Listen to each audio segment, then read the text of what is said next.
Vegan for the Holidays, the cookbook for everyone who loves to cook festive foods and make holiday meals a dining extravaganza.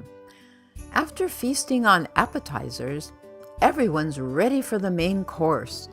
And what could be more pleasing than a Yule log? A savory chickpea Yule log, that is.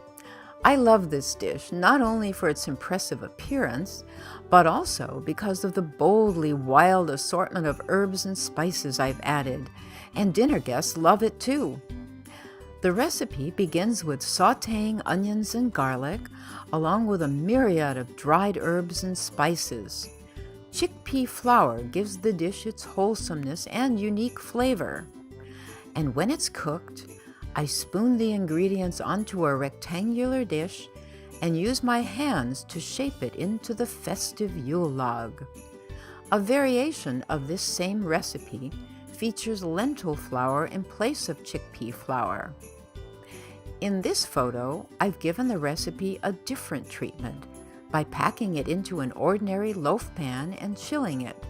Then, when I unmold it onto an attractive serving dish, it becomes a delicious cold pâté.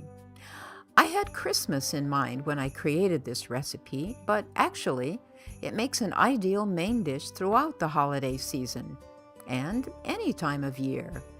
And my tofu sour cream? Well, that's the icing on the Yule log. Vegan for the Holidays is available at vegparadise.com, as well as local and online booksellers.